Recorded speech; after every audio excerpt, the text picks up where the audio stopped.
Hey everyone, it's the Gaijin salaryman. Today, I'm breaking down something every foreigner working in Japan must know. How to spot a black company before you join. In Japan, choosing the wrong company can instantly put your life into hard mode. That's why checking the company before you sign the contract is absolutely critical. What is black company?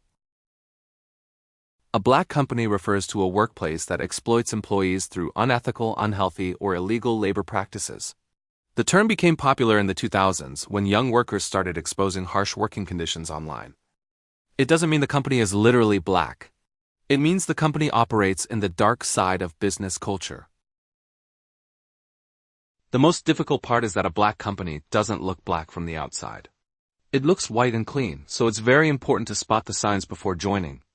That's why today I want to talk about how to identify a black company. The first thing to do is spot from job posting.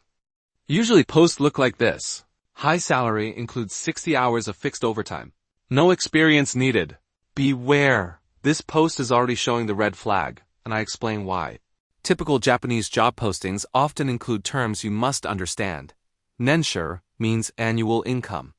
Kotiai Zenjo refers to fixed overtime that is already included in your salary. And Fukuri Kusei means benefits other than your base pay. These three terms are essential when evaluating any job offer in Japan. This job post says that a 10 million JPY salary is possible, but it's not guaranteed. It also says that your overtime is already included in that amount, and it mentions benefits without explaining what they actually are. There are also other terms, such as maikaken, weijingyan, which means no experience required. Think about it. Who pays 10 million yen to someone with no experience? That alone is a huge red flag. And when a job post says the overtime is already included, that makes the company even more questionable. In Japan, fixed overtime is common in sales jobs because long hours are expected, visiting clients, traveling, and doing paperwork after hours. But here's the key point. While 10 to 15 hours of fixed overtime is normal, 30 to 60 hours is a major warning sign. Chapter 2. Spotting red flags in the interview. The job ad might look clean, but the interview reveals everything. Watch for 2 red flags. First, the interviewer's attitude. Second, whether they dodge questions about overtime and holidays. If they do, you might be looking at a black company. Black companies always show some kind of weird vibe in the interview. Black company signs. Arrogant or condescending interviewer. Interrupts you constantly.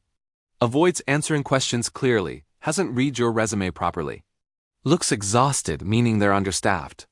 Job role is vague or unclear. Black companies also hate questions about work conditions. Here are black company responses. Everyone here works hard. Overtime depends on your motivation.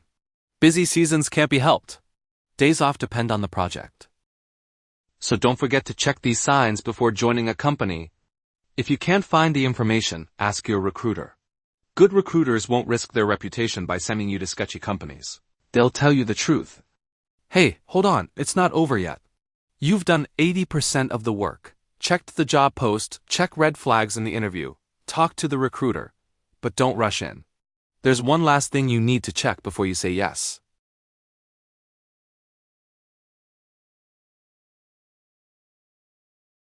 Even if the interview and job posts look clean, black companies can hide things well. So before you join, do one final check. Search the company name plus kochikomi. Kochikomi means review in Japanese. Check recent reviews, not old ones. And focus on why people quit, how much overtime they worked, and how the relationships were. If you can't find enough online reviews, ask your recruiter to let you talk face-to-face with real employees. Good companies will happily say, of course, please talk to our staff.